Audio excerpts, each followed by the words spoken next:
Mari kita lalui. Terima kasih teman-teman semuanya. Saya tidak berpanjang-panjang, hanya memberikan semangat ini kepada teman-teman semuanya. Nanti segala sesuatunya akan kita bicarakan setelah kita melaksanakan rapid transit dengan baik.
Untuk itu, supaya kita semua mengetahui apa maksud dan tujuan diadakannya Rapimnas ini, kita akan mendengarkan bersama-sama pengarahan dari Ketua Umum DPN Pradi, Bapak Profesor Dr. Otto Hasibuan, SHMM. Kepada Ketua Umum, kami persilakan.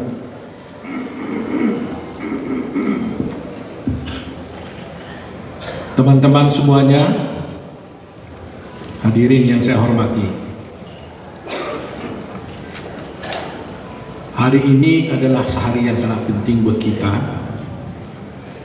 karena hari ini kita bisa berkumpul bersama. Paling tidak di PDBC tadi sudah berjumlah 153, mudah-mudahan nanti akan berdatangan lagi supaya lengkap 172. Dan yang hadir setiap cabang, kalau saya tidak keliru itu 3 orang ya, KSB ya, Ketua, Sekretaris, Bendahara ya. Kenapa sampai kita mengambil keputusan cepat untuk mengambil Rapimnas ini? Itu bermula dari sebelum tanggal 20 April saya berangkat ke Amerika. Ada kejadian, yaitu pada waktu saya melakukan pelantikan pengurus DKD, Dewan Kehormatan Daerah, dan di sana kebetulan juga Ketua Dewan Kehormatan kita mengumumkan telah ada putusan Dewan Kehormatan terhadap ada suatu perkara yang terjadi antara Hotman Paris dengan Khotbah Situbondo CS. Setelah itu mulailah rekan kita Hotman Paris mulai melakukan serangan-serangan macam-macam kepada saya pribadi dan terutama juga kepada Pradi. Karena kemudian baru saya juga tahu bahwa ternyata saudara Hotman Paris itu dilakukan putusan oleh Dewan Kehormatan Daerah, dia diskorsing selama 3 bulan. Saya tidak bisa menentukan apakah itu ada kaitannya atau saling berhubungan, saya tidak tahu. Tetapi itulah kejadian yang sebenarnya. Nah, pada mulanya kita menganggap ini hanya persoalan-persoalan pribadi yang biasa terjadi di medsos. Oleh karena itu, karena memang saya sudah berencana untuk pergi ke luar negeri, karena kebetulan anak saya ada wisuda di sana, seharusnya saya akan pulang tanggal 28 Mei nanti sebenarnya. Tetapi tiba-tiba ketika saya berada di New York, saya mendapat berita bahwa Menkumham menerima pendaftaran daripada saudara Luhut Pangaribuan. Padahal pada waktu bersamaan juga kita sedang memasukkan pendaftaran kita karena putusan Mahkamah Agung perkara kita melawan Luhut Pangaribuan kita telah dimenangkan. Supaya teman-teman tahu di sini, putusan Mahkamah Agung itu pertama kali adalah mulanya di PN kita, gugatan kita di NO, Nito Fangklah. Kemudian di Pengadilan Tinggi dinyatakan bahwa Munas yang kita lakukan di Pekanbaru yang mengesahkan saudara Fauzi dan Thomas Tapobonan itu adalah dinyatakan suatu Munas yang sah. Itulah putusan Pengadilan Tinggi. Kemudian putusan mereka mengajukan kasasi mereka ditolak. Sehingga dengan putusan tersebut maka kitalah merupakan pradi yang sah. Di samping itu ada perkara kita dengan Junifer. Perkara kita dengan Junifer kita pakai penggugat semuanya di NU dengan alasan bahwa perkara tersut harus diselesaikan oleh Mahkamah Advokat, padahal Mahkamah Advokat tidak ada. Oleh karena ada 3 orang yang berperkara yang ingin mengklaim menyatakan siapa di antara 3 ini yang sah, maka dengan adanya satu putusan Mahkamah Agung yang menyatakan kita sah, maka tentunya kita tidak lagi memperdulikan tentang adanya gugatan dengan Junifer karena gugatannya adalah NO. Jadi tidak ada produk hukum yang timbul dari sini. Jadi kita tidak lagi mengajukan PK terhadap ini karena yang penting buat kita telah dinyatakan sah. Kemudian ketika saya kembali sebentar dulu bahwa ketika perpecahan peradilan terjadi di Makassar, kemudian kita munas di Pekanbaru, Pak Fauzi terpilih sebagai ketua umum, Pak Thomas juga kemudian dipilih sebagai sekjen. Maka kita telah mengajukan pendaftaran kepada Menkumham agar kita disahkan. Tapi pada waktu itu Pak Menteri mengatakan 3-tiganya di freeze sampai kita berdamai dan mengambil langkah-langkah hukum. Kita taat 5 tahun kita tunggu karena berdamai kita coba lakukan tidak berhasil. Kenapa tidak berhasil? Pertama adalah mereka pada mulanya mengatakan mau munas tapi harus one man one vote. Kita pada waktu itu enggan karena kita tidak mau melanggar anggaran dasar. Anggaran dasar kita adalah one man one vote tapi secara berjenjang. Secara berjenjang maksudnya adalah ketika kita datang munas itu utusan yang dikirim ke munas dan dipilih secara one man one vote di cabang. Kemudian peserta utusan itu setelah datang di munas maka dia memilih juga secara one man one vote kepada calon-calon yang akan dipilih. Itu berjenjang. Tapi saya katakan kepada teman-teman, kalau begini terus deadlock, nggak apa-apalah. Kita mengalah, nanti kita pertanggungjawabkan di munas atau kita minta persetujuan munas sebelum munas nanti. Bahwa kalau mereka minta one man vote, kita layani saja. Akhirnya kita tulis surat kepada saudara Luhut Pangaribuan dan kepada Junifer. Kami bilang, apa yang kalian minta, kami penuhi. Maka marilah kita melakukan munas secara one man one vote. Apabila juga umpamanya tidak bisa, kita tentukan kepanitiaan. Mungkin kita sulit menentukan siapa ketua panitia. Di dalam surat itu kami sebutkan, kami juga bisa menerima dan mengusulkan apabila kita minta suatu lembaga independen untuk melaksanakan itu supaya fair. Lantas apa yang terjadi? Luhut Pangaribuan jawab, boleh katanya. Tetapi seluruh pengurus-pengurus yang lama itu, Dewan Pimpinan yang ada, tidak boleh jadi calon. Kemudian Junior Pangaribuan, Junior Girsa mengatakan bahwa boleh, tetapi semua ketua-ketua yang pernah jadi ketua tidak boleh ikut jadi calon.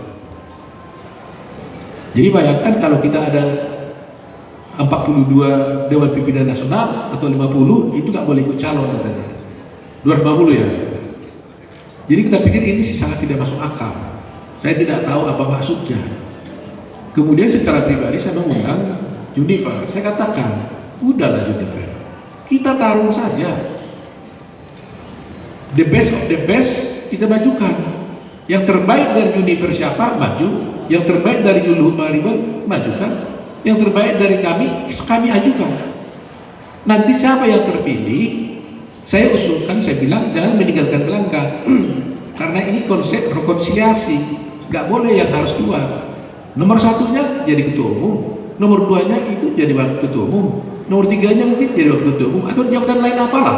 Tapi tetap harus ada di dalam itu supaya bisa kita menyatukan peran ini. Dan untuk ini mungkin tidak perlu lagi lama, nggak perlu 5 tahun, cukup 1 tahun atau 2 tahun. Setelah itu baru kita laksanakan munas bersama seluruhnya advokat Indonesia untuk menuju single bar. Setelah itu kita tinggalkan dan kita tidak boleh lagi maju berikutnya. Baru itu kita bisa bikin komitmen. Jadi cukup 2 tahun saja. Jadi kita ini menghantarkan saja. Tidak perlu lagi kita menjabat di sana. Tapi kalau kita tinggal, itu namanya chaos. Kalau saya nggak maju, yang lain nggak maju, nggak boleh yang lain maju. Sama dengan pemerintah kita ini, Jokowi umpamanya mengundurkan diri tiba-tiba. Lantas siapa yang memerintah? Ya chaos, semua jadi pemimpin nanti. Itu nggak boleh dalam konsep rekonsiliasi. Dalam konsep rekonsiliasi, semua pemimpin itu harus bersatu untuk bisa membawa rakyatnya kepada suatu persatuan. Nah sampai sekarang akhirnya mereka juga tidak bisa menyetujuinya. Tetap selalu mengatakan, ya pokoknya ya nggak boleh ikut pemimpin-pemimpin itu. Ya mungkin kita udah tahu maksudnya apalah ya. Cuma tidak baik kalau saya sampaikan di sini. Itulah mengenai soal munas ini. Jadi sampai sekarang pun saya tetap mengatakan anytime mau munas siap. Bahkan kita katakan soal biaya yang dipersoalkan oleh Luhut, umpamanya boleh pakai biaya Pak dari Pradi, kita kalau perlu biaya Pradi juga apa perlu kita siapkan, asal ini bersatu. Itulah keinginan kita. Mau panitia independen boleh, mau biaya dari kita juga boleh, mau one vote boleh, silakan. Apa syarat? Jadi sebenarnya kalau kita mau bermunas itu nggak ada syarat-syarat, ya munas saja. Tapi ini syaratnya semua sudah kita penuhi. Jadi saya beranggapan ketika kita katakan setuju, apapun kita bilang setuju, dia tetap tidak akan mau karena dia akan bikin syarat. Kita setuju apapun, dia bikin syarat lagi. Kita setuju syaratnya dia bikin syarat baru lagi. Jadi nggak habis-habis. Nah atas dasar itulah kita tetap menjalankan perkara yang sudah berjalan. Nah di tengah jalan keluarlah putusan Mahkamah Agung yang saya katakan tadi. Kita dinyatakan sebagai yang sah. Di samping itu, kebetulan munas kita terakhir kemarin waktu saya munas, biasa kan setiap ada munas selalu ada pergolakan. Adalah perkara, 5 perkara diajukan gugatan terhadap kita. Waktu itu di zamannya Pak Fauzi. Saya ceritakan supaya semua paham bahwa anggaran dasar Pradi ini dibuat dulu, kebetulan saya ikut membuatnya. Itu dulu mengambil konsep lebih banyak dari IKADI karena tergesa-gesa pada waktu itu. Karena waktu kita kan 2 tahun harus dibentuk sejak undang-undang advokat itu berdiri. Kita baru tanggal 1 Desember sehingga kita buat ada Hari Ponto, ada juga Pak Fred Tumbuhan.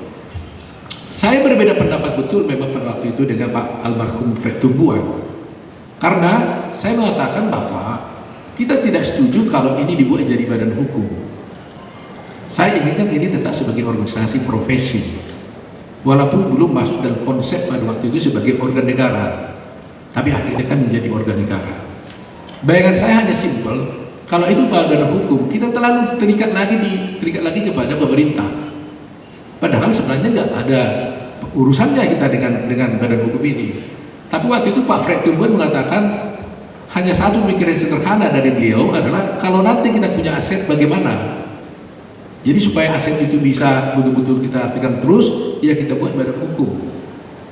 Padahal pikiran itu pada waktu bisa juga kita membuat suatu yayasan apapun untuk itu. Di situ perbedaan yang ada pada waktu itu. Akhirnya kita masuk dalam kerangkap badan hukum ini. Sehingga akhirnya sejak perubahan-perubahan dasar kita harus meminta restu daripada Menteri Hukum dan HAM. Jadi kita gadaikan diri kita menjadi bisa dicampuri oleh Kementerian Hukum dan HAM. Al-Aqsa tidak lagi isu yang boleh dibicarakan karena itu sudah dinyatakan dihapus. Padahal inilah isu yang dibawa oleh rekan kita Hotman Paris untuk bisa menggempur Pradi kita. Ini persoalan intinya. Dan kita lihat ada konferensi pers yang dibawa oleh saudara Hotman Paris yang sampai saat sekarang pun belum kita counter karena kita tidak mau ribut-ribut dulu, dan nanti saya akan mengundang kepada Dewan Pakar, Dewan Kehormatan, ya, Dewan Penasehat, Pak Gayus Lumbur, Pak Thomas, ya, BKP, untuk bisa nanti kita konferensi pers bersama-sama jam 7 malam habis ini untuk bisa menjelaskan ini kepada publik bagaimana kasus yang sebenarnya. Ya. Ya, kita akan jelaskan semuanya. Nah, supaya kita juga sama-sama sepaham, supaya kita sepaham dalam memahami persoalannya. Saya masih ingat apa yang dikatakan oleh Hotman Paris. Kalau soal hal-hal pribadi yang disampaikan kepada saya malaslah jawabnya lah ya. Karena saya katakan bahwa saya tidak pernah tinggi karena dipuji dan saya tidak akan rendah karena dihina. Ya? Tapi kalau difitnah, ya nggak boleh dong. Apalagi yang difitnah adalah Pradi. Jadi saya tetap berusaha kalau pribadi kalau boleh saya tanggapi. Tapi kalau harus mengenai soal organisasi sampai kemanapun saya harus perjuangkan, saya hadapi. Karena ini menyangkut organisasi. Apa yang menyangkut organisasi yang menjadi isu penting bagi kita, karena ini nanti menjadi bahan buat teman-teman semua untuk berunding dengan kita nanti dalam fase setelah ini, apakah langkah hukum apa dan sebagainya. Pertama, pernyataan Hotman Paris mengatakan dia punya mens rea yaitu mengundang konferensi pers. Tentunya kalau kita mengundang konferensi pers nanti juga kan ada niat untuk menyampaikan sesuatu dengan sungguh-sungguh, dengan niat, dengan sengaja agar orang lain mendengar dan mengetahuinya. Kemudian dia menyatakan dari beberapa peristiwa-peristiwa. Pertama dia mengatakan bahwa Otto Hasibuan menghalalkan segala cara, ya, menghalalkan segala cara, yaitu dia membuat rapat pleno, ya, untuk bisa dia menjadi ketua umum 3 kali. Padahal rapat pleno itu saya di situ bukan ketua umum. Yang menjalankan rapat pleno adalah Pak Fauji dan Pak Thomas Tampubolon.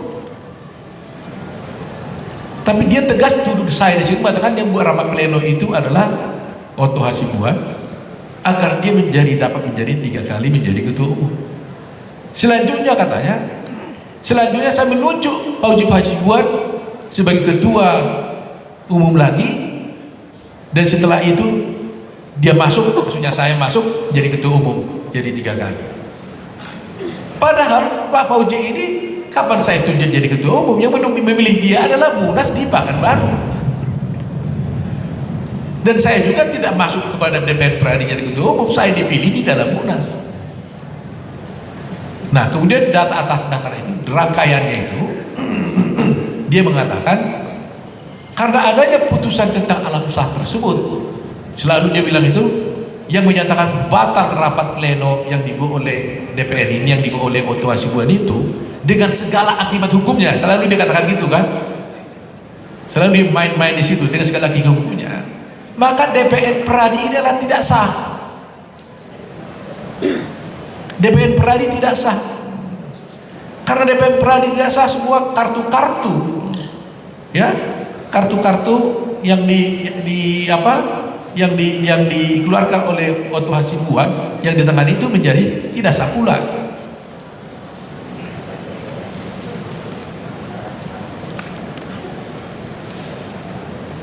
Itu intinya. Dan kemudian juga pendidikan advokat juga menjadi tidak sah, lebih kurang begitu kalau nggak salah ya. Nah, kalau karena itu saya ingin sampaikan bahwa tidak ada satu putusan Mahkamah Agung pun yang menyatakan DPN itu tidak sah. Itu tuduhan dia, ya kan? Kemudian tidak ada putusan Mahkamah Agung yang mengatakan KTA kita itu tidak sah. Tidak ada soal mengatakan pendidikan kita tidak sah. Tidak ada putusan Mahkamah Agung. Itu semua adalah tuduhan-tuduhan yang dia lakukan kepada Pradi, yang akhirnya menimbulkan keonaran di mana-mana. Kan itu persoalannya. Kenapa saya bilang keonaran? Tanpa saya tahu, tiba-tiba teman-teman di pejabat-pejabat lapor polisi, ya kan? Ada yang mengatakan bahwa kliennya ada laporan di Polda, katanya terpaksa uangnya dikembalikan kepada kliennya gara-gara dikatakan dia tidak boleh lagi beracara. Ini keonaran yang sangat luar biasa. Kemudian ada di Pengadilan Tinggi Maluku menunda pelantikan gara-gara ada isu ini. Kemudian ada PKPA katanya yang tadinya sudah mau jalan menunda dulu. Akhirnya kan semua chaos, onar semua. Terjadi keributan di mana-mana. Dan banyak lagi keributan-keributan itu yang terjadi seperti itu. Walaupun akhirnya kemudian kita bisa jelaskan dengan baik-baik. Tapi kalau kita menjelaskan satu persatu kan sulit. Makanya kita berkumpul di sini supaya kita sepaham, mengetahui, sehingga bisa mengatasinya di daerah masing-masing. Jadi apa yang disampaikan itu menurut saya tidak benar. Ya, tidak benar. DPN Pradi tidak sah, akibatnya apa? Ya akibatnya berarti kita ini nggak sah. Dan akibatnya kalau saya tidak sah katanya otomatis semua cabang-cabang itu tidak sah juga karena saya yang mengangkat. Berarti anda ini juga tidak sah. Beruntung kita pada waktu itu Andi Samsan Naro, Wakil Ketua Mahkamah Agung, langsung mengeluarkan pernyataan bahwa semua kartu Pradi kita boleh beracara dimanapun. Itu sedikit menolong, ya kan?